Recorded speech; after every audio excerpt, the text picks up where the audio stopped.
कैसे हैं दोस्तों। अब मैं आपके लिए लाया हूँ एक क्वेश्चन। इसमें इसमें फिटर के CITS के क्वेश्चन पेपर पढ़ेंगे अपन। और ये सब निमी से है और इसको निमी को क्रेडिट जाता है कि निमी इतने अच्छे क्वेश्चन बनाया है। तो पहला क्वेश्चन आपके सामने ये रहा कि मशीनिंग ऑपरेशन के दौरान कटिंग टूल को पकड़ने, पता लगाने और गाइड न करने के लिए किस उपकरण का उपयोग किया जाता है? जिग, फिक्चर्स, सी क्लैंप और मशीन वाइस। गाइड ना करने के लिए लिखा है ना। फिर ये जो एक्स भाग है इस रिवेट का, ये क्या है? टेल है, बॉडी है, हेड है, व्यास है। फिटर का है, CITS का।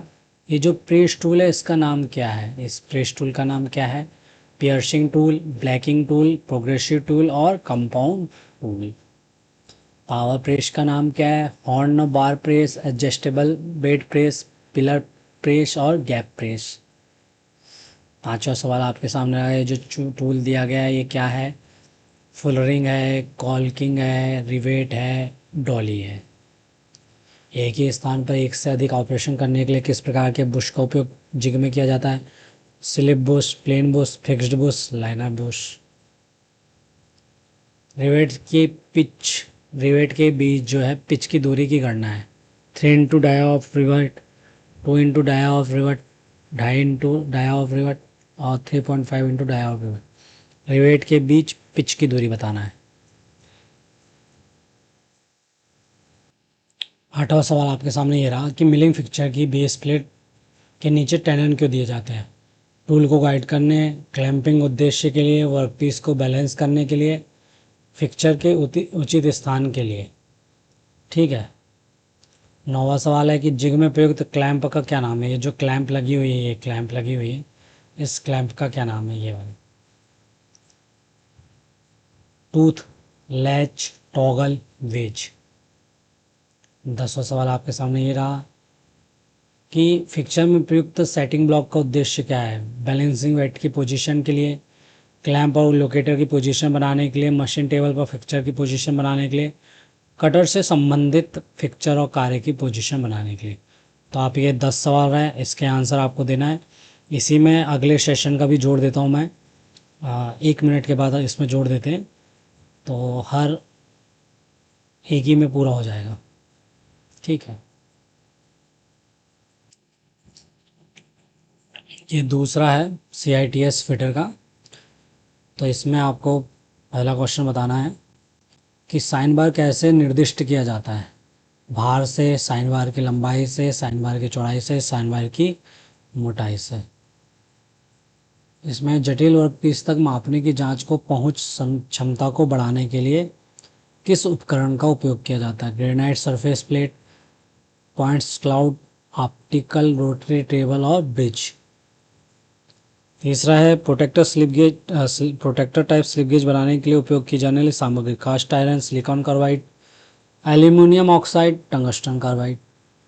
भारी व्यास मापने के लिए किस उपकरण का उपयोग किया गया है? इस चित्र में vernier calliper, outside calliper, parallel leg calliper और स्लिप गेज के साथ विशेष जोड़ी का अलाइनमेंट। ये तो आप जानते ही हैं, मैंने आपको बता चुका है। डॉटेल भाग में इस सेटअप का उपयोग करके कौन सा माप लिया जाता है? चौड़ाई, गहराई, मोटाई, कोण। छठवा है कि स्लिप गेज की सतह पर जंग से बचाने के लिए कौन सा सुरक्षात्मक कोट लगाया जाता है? CTC, ग्रीज, लुब्रिकेंट ऑयल और पेट्रोलियम जेली। ये भी आपको मैं बता चुका हूँ। CMM में आमतौर पर मैकेनिकल प्रोब के लिए किस सामग्रियों का उपयोग किया जाता है? High carbon steel, cast steel, steel ball और हार्ड बॉल। स्लिप गेज और सटीक बेलनाकार पिन का उपयोग करके चित्र में क्या माप लिया गया है? जॉब की चौड़ाई, जॉब की लंबाई, जॉब की मोटाई, होल्स के बीच की दूरी। ये भी आपको पता है। अन्य सभी ग्रेड के परीक्षण के संदर्भ में किस ग्रेड के स्लिप गेज को मानक के रूप में उपयोग किया जाता है? मतलब कैलिब्रेशन ग्रेड पूछ रहा है, आप बताइएगा। साइन बार का उपयोग क्या है? कोण को मापने, लंबाई को मापना, वजन को मापना और व्यास को मापना। तो ये आपके रहे सामने 10 सवाल सेकंड के हैं। इसमें और जोड़ रहे हैं, 5 तक जाएंगे या पूरे 10 तक जाएंगे, देखते हैं। एक ही टेस्ट में आपको अच्छे लंबे वीडियो मिल जाए। यह आपके लिए तीसरा सवाल रहा CITS का। तीसरा सेक्शन है ये। इसमें आपको 5 सवाल मिलेंगे तो आपको आंसर देना है। एक ही ऑपरेशन को कई तरीकों से करने के लिए किस कोड का उपयोग किया जाता है? ये काय का है? सीएनसी का है, MGSN। सीएनसी लेथ में कौन से अक्षर कार्य के लंबवत है? XYZ XY। किस प्रकार के मोटर्स का उपयोग सबसे ज़्यादा सीएनसी मशीनों में होता है? AC, DC, brushless DC, liner motor. Servo तो सब में लगाइए। कितने अक्ष होते हैं? 2, 3, 4, 5। और कौन कौन से अक्ष हैं, क्या हैं? वही दो में कौन कौन सी पूछा है? तो ये 5 साल बहुत ईजी हैं, आप बना लेंगे। तो यहीं रुकते हैं, आप आंसर सोचिए और बताइए। ये हमारे सामने रहा चौथा CITS का फिटर के लिए। इसमें आपको मिलेंगे 15 सवाल। तो चलिए करते हैं। मैट्रिक मोस्ट टेपर्ड होल को रिम करने के लिए किस रिमर का उपयोग किया जाता है? हेलिकल, फ्लूटेड, पायलट के साथ हैंड, टेपर पेन और पैरेलल साइन के साथ सॉकेट रिम। इसका आंसर आपको पता ही होगा। नहीं पता है तो हमारे टेलीग्राम चैनल के साथ और हमारे फेसबुक पेज के साथ जुड़े रहिए। साथ में इसमें नीमी का बहुत बड़ा योगदान है, इतने अच्छे क्वेश्चन पेपर बनाया उसने। और ज़्यादातर क्वेश्चन आप देखेंगे कि भारत स्किल्स और जो उसकी PYQ डले उसी से। रीमर कितने प्रकार के होते हैं? Hand, socket, tapper, helical. ये रीमर कितने प्रकार क्वेश्चन में लिखा है, और यह लिखा है what is the type of reamer. तो ये हीमर का प्रकार बताना है आपको इनमें से दिए गए। इस डाई का प्रकार क्या है? डाई नट है, सर्कुलर, स्प्लिट डाई है, हाफ डाई है, एडजस्टेबल स्क्रू प्लेट डाई है। ये बहुत अच्छे से बता चुका हूँ मैं आपको। ये भी अगर क्वेश्चन गलत कर रहे हो तो क्या ही मतलब जीने का। कटिंग मर मत जाना बस। कटिंग स्पीड की गणना करने का सूत्र क्या है? VDN pi DN upon 1000 N into 1000 pi D upon 1000। ये भी बता चुका हूँ आपको। मशीन स्पिंडल से ड्रिल और सॉकेट निकालने के लिए इसका उपयोग किया जाता है? Drift, slip, punch, hammer. ये भी बता चुका हूँ आपको। सेंसिटिव ड्रिलिंग मशीन में एक्स के रूप में चिन्हित क्या है? Work place, base, column, work table, chuck बताना है। ट्विस्ट ड्रिल को किस प्रकार नामित किया जाता है? व्यास और टूल प्रकार, टूल प्रकार और सामग्री, व्यास और सामग्री, व्यास, टूल प्रकार और सामग्री। नंबर सीरीज ड्रिल में कितने ड्रिल होते हैं? 1 से 80, 1 से 100, 1 से 150, 1 से 250। ट्विस्ट ड्रिल में क्लियरेंस एंगल का क्या उद्देश्य है? उबड़ खाबड़ होल्स को रोकना, बड़े आकार के छिद्रों को रोकना, कटिंग एज के असमान एंगल को रोकना, कटिंग एज के पीछे ड्रिल के घर्षण को रोकना। क्लियरेंस एंगल पूछा है। उस टूल का नाम क्या है जिसका उपयोग पहले से ड्रिल किए गए होल को सटीक आकार में पूरा करके बड़ा करने के लिए किया जाता है? Counter bore, counter sink, reamer और स्पॉट फेसिंग। नीचे दिए गए एक ड्रिल एंगल में ये जो एक्स है ये दिखाया गया है cutting lip angle, lip clearance angle, chisel edge angle और पॉइंट एंगल। तो आपको इसका आंसर बताना है। ये आपको मैं बता चुका हूँ। उस डाई का प्रकार क्या है? हाफ है, फुल है, सर्कुलर है, एडजस्टेबल है। ठीक है। 13वें नंबर का सवाल आपके सामने ये रहा। ये डाई का प्रकार बताना है। Circular, half die, square, adjustable. वही क्वेश्चन है, वहीं के क्वेश्चन है। ड्रिल ड्राइव डिवाइस का नाम क्या है? स्लीव, सॉकेट, आर्बर, चक। ये 15 सवाल, 14 सवाल हो चुके हैं, ये 15 सवाल। डायनट का उद्देश्य नया बाहरी थ्रेड बनाना, नया आंतरिक थ्रेड बनाना, क्षतिग्रस्त थ्रेड की मरम्मत और थ्रेडिंग करते वक्त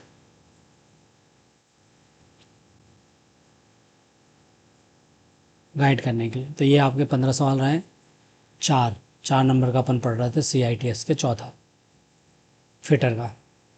तो चलिए रोकते हैं और एक और वीडियो इसमें जोड़ते हैं। यह आपका CITS फिटर का 5 नंबर का नीमी का टेस्ट है। तो आपको बताना है लैपिंग क्या है, फाइलिंग है, ग्राइंडिंग है, चिजलिंग है और प्रिसीजन फिनिशिंग ऑपरेशन। 10 सवाल है। मीटिंग घटकों के बीच फिट की गुणवत्ता में सुधार करने के लिए lapping, honing, turning, filing. X के रूप में चिन्हित टर्म का नाम बताना है। Roughness, waviness, surface texture, values, RA values. कौन सी फिनिशिंग प्रक्रिया में टूल एक साथ घूमता है और पारस्परिक क्रिया करता है? Lapping, honing, drilling, grinding. इस टूल का नाम बताना है। स्प्लिट बूस्ट है, एडजस्टेबल रिंग लैप है, एडजस्टेबल सॉलिड लैप है और चार्जिंग सिलेंड्रिकल लैप है। छठवा है कौन सा ब्रोचिंग ऑपरेशन व्यापक पैनल पर उत्पादन के लिए अधिक उपयुक्त होगा? पुल, पुश, सरफेस कंटिन्यूअस। एक बोर्चिन संचालन को पूरा करने के लिए कितने पास की आवश्यकता होती है? 1 2 3 4। रफनेस गेट संख्या सीमा क्या है? N1 से N10, N1 से N18, N1 से N15, N1 से N12। एक ब्रोचिंग टूल के फ्रंट पायलट का कार्य क्या है? अंतिम आकार को फिनिश करना, ब्रोच के होल को केंद्र में रखना, होल्स में से अतिरिक्त स्टॉक हटाना और ब्रोचिंग मशीन से जुड़ने में मदद करना। ये 9वां है। 10वां है, इस टूल का नाम क्या है? Pull broach, push broach, surface broach और कंटिन्यूअस ब्रोच। तो ये आपके सवाल होते हैं 5वें नंबर के 5वें चैप्टर के CITS फिटर के। आपको पता है आंसर कहाँ मिलेंगे? हमारे टेलीग्राम चैनल और फेसबुक पेज पर। कैसे हैं? ये अब आपका 6वें नंबर का टेस्ट है CITS फिटर का। एक ही में जोड़ रहा हूँ मैं, 5-5 मिनट की क्या वीडियो बनाऊँगा इसलिए। तो चालू करते हैं 5 क्वेश्चन। ज्वाला प्रज्वलित करते समय ब्लो पाइप नोजल की स्थिति क्या होती है? सीधी, क्षैतिज, उल्टी, सुरक्षित। पहला। दूसरा है, ऑक्सीजन सिलेंडर की भंडारण क्षमता क्या है? 7 metre cube, 10 metre cube, 14 metre cube और 15 मीटर क्यूब।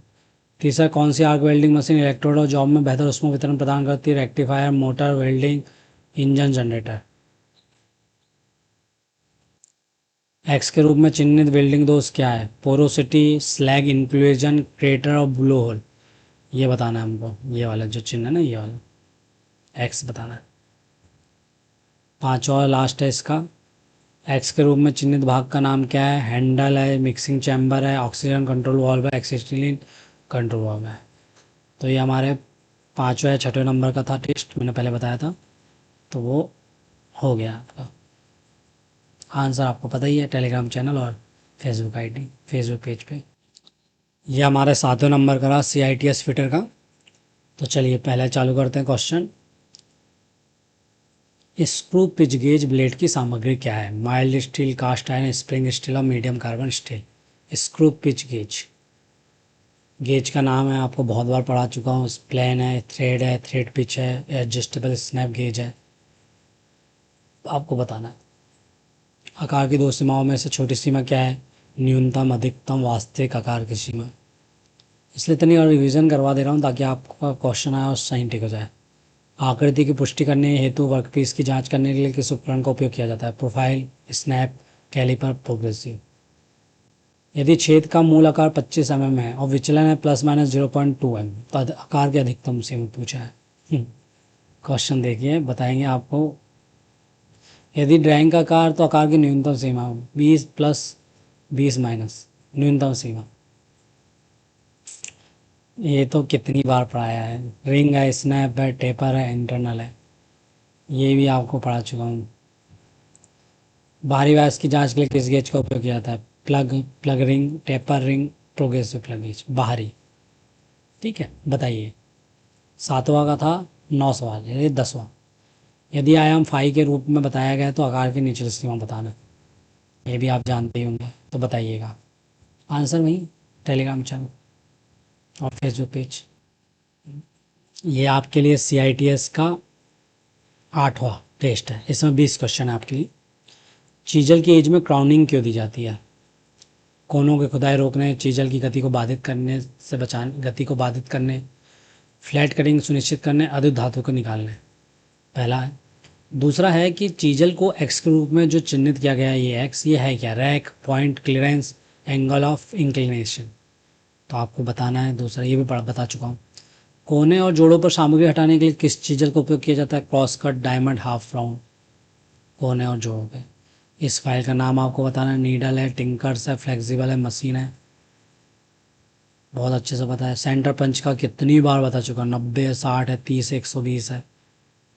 गीवे ग्रुप्स और स्लॉस्ट को काटने के लिए किस चीजल का उपयोग किया जाता है? Cross cut, flat, half round, diamond. 5S का क्या लाभ है? वेतन में वृद्धि, गुणवत्ता में कमी, उत्पादकता में वृद्धि और रखरखाव। ये आपको इतनी बार पढ़ा चुका है, इसलिए इतनी जल्दी ले रहा हूँ। स्ट्रेट फाइलिंग है, प्लेन फाइलिंग है, ड्रॉ फाइलिंग है, फिनिश फाइलिंग है, बताना है। चेन ड्रिलिंग के बाद धातु को अलग करने के लिए कौन सी चीजल का उपयोग किया जाता है? Flat chisel, web chisel, cross cut chisel, half round note chisel, बताइए। जॉब को फिनिशिंग आकार के करीब लाने के लिए किस ग्रेड की फाइल का उपयोग किया जाता है? Single cut, curve cut, second cut, double cut.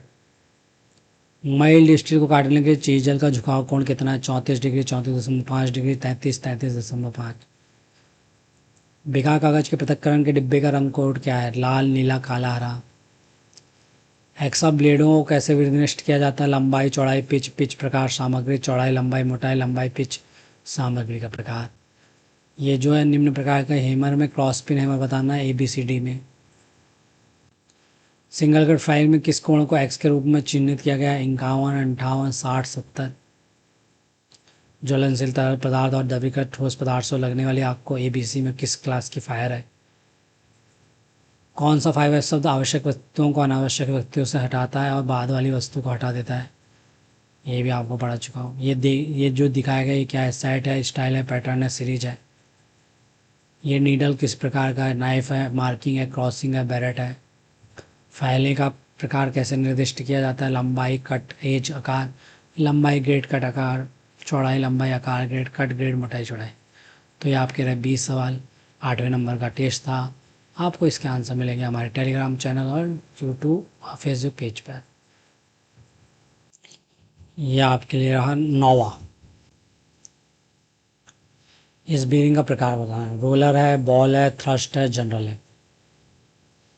दूसरा सवाल ये रहा कि निरपेक्ष दबाव की गणना के लिए सूत्र है। Atmospheric pressure minus gauge pressure plus है इंटू है भागित है। तीसरा, कौन सी सिस्टम ऊर्जा इनपुट के रूप में संपीड़ित हवा प्राप्त करती है? Hydraulic, pneumatic, electrical, mechanical. चौथा, ऐसा ही इकाई में दबाव की इकाई क्या है? निम्नलिखित में कौन सा न्यूमेटिक के अनुप्रयोग के अंदर आता है? Drag, push, close, open. कम प्रयासों के साथ लोड को स्थानांतरित करने के लिए किस शब्द का उपयोग किया जाता है? न्यूमेटिक, हाइड्रोलिक, प्रेशर, ईंधन का प्रभाव। सातवां, हल्की लोडिंग और कम गति के अनुप्रयोग के लिए किस प्रकार की बिलिंग का उपयोग किया जाता है? Cadmium, copper, tin, cast. Rod bearing और विद्युत मोटर को जोड़ने में किस बीयरिंग मटेरियल का उपयोग किया जाता है? White, sintered, aluminium, copper. बल की गणना के लिए सूत्र है pressure upon area into minus plus. 10वां, दबाव की मीट्रिक इकाई में बार का मूल्य क्या है? ये है, ये है, ये है, ये है। ये आपका 9वां नंबर रहा। इसके बाद एक 10वां भी करेंगे और 11वां भी करेंगे। दो ही बचे हैं तो फिर वो भी कर लेते हैं। ठीक है, आंसर देना है आपको। ये हमारे सामने 10वें नंबर का रहा टेस्ट। इसमें आपके 15 सवाल हैं। इसमें आपको बताना lever type dial test indicator में जो एक्स है ये क्या है? पिवट है, लीवर है, स्टाइलस है, स्क्रॉल है। डायल टेस्ट इंडिकेटर में लीवर टाइप में कौन से एलो धातु मिश्र धातु का उपयोग सॉफ्ट शोल्डर के रूप में किया जाता है? Lead, copper, lead, tin, lead और जिंक और लेड और एंटीमनी। डायल कैलिपर के पिनियन को स्थानांतरित करने के लिए रैक कहाँ फिक्स्ड की जाती है? Beam, scale, fixed jaw, depth bar, movable jaw. Vernier height gauge का प्रमाण क्या है? 0.1, 0.01, 0.02 mm और 0.2 mm। बेरिंग बनाने के लिए किस मिश्र धातु का उपयोग किया जाता है? टीन, निकल, क्रोमियम, बेबिट, मेटल। कौन सी अलोह धातु नरम होती है और संक्षारण के लिए अच्छी प्रतिरोधी होती है और परमाणु विकिरण के लिए अच्छा इंसुलेटर होती है? लीड है, कॉपर है, जिंक है, टीन है। डायल कैलिपर का कार्य सिद्धांत क्या है? Sliding screw on nut, rack of pinion, worm of worm wheel. Angle मापने के कॉम्बिनेशन सेट के लिए किस भाग का उपयोग किया जाता है? Rule, centre head, square head, protractor head. X के रूप में चिन्हित भाग बताना है। एनविल है, स्टेम है, पॉइंटर है, प्लंजर है। एल्यूमीनियम की रिमिंग के लिए कौन सा कटिंग द्रव प्रयोग किया जाता है? Dry air, kerosene, air jet, lard oil. 2 point self centring bore dial gauge के किस भाग में प्लंजर मोशन को डायल में संचालित करने की व्यवस्था होती है? Centering shoe, fixed anvil, insert, dial और स्टेम। इनसाइड माइक्रोमीटर की जीरो सेटिंग की जांच करने के लिए किस उपकरण का उपयोग किया जाता है? Vernier height gauge, outside micrometer, screw pitch gauge, screw pitch micrometer और vernier bevel protractor. Dial indicator में क्या माप दिखाया गया है जिसका मूल माप 40 मिलीमीटर है? बताइएगा। Lever type dial test indicator में किस मैकेनिज्म का उपयोग किया जाता है? Lever, scroll, rack of pinion, screw और नट और वर्म ऑफ वर्मविल। 15 है, कोणों को मापने के लिए कौन सा अधिक उपकरण सटीक है? Bevel protractor, vernier bevel protractor, protractor head of combination set. आपको बताना है। तो एक और इसके बाद लेते हैं फिर उसके बाद ख़त्म करते हैं। ये आपका लास्ट रहा 11वां नंबर का। इसमें 5 सवाल है, फिर इसको समाप्त करेंगे। तो एक्स वाई कोऑर्डिनेट में कितने दशमलव बिंदुओं को सटीक रूप से लिया गया है? 15, 10, 14, 12। ऑटोकैड में किसी विशेष कोण पर रेखा खींचने के लिए कौन से कोऑर्डिनेट का उपयोग किया जाता है? Objective, relative, absolute, polar. CAD का मुख्य कार्य है ड्राइंग और उत्पाद के लेआउट के डिजाइन के लिए, पॉपअप मेन्यू खोलने के लिए, फोल्डर आइकॉन को डेस्कटॉप पर बनाने के लिए, विंडोज एक्सप्लोरर को चलाने के लिए। 2D में ड्राइंग करते समय कौन सी एक्सिस ऑटोकैड में कार्य कर नहीं करती है? X, Z, WCS, Y. पांचवा, कौन सा ऑटोकैड आइकन लाइन के इंटरसेक्शन को इंगित करता है? आपको बताना है। ये हमारे सवाल होते हैं। आपको जय हिंद जय भारत करता हूँ। हमारे टेलीग्राम और फेसबुक आईडी से जुड़िए, फेसबुक पेज से, और वहाँ उसके आंसर पाइए और अपने आप को एलिब्रेट कीजिए कि आपके कितने क्वेश्चन सही हो रहे हैं, कितने क्वेश्चन गलत हो रहे हैं। आपको जय हिंद जय भारत।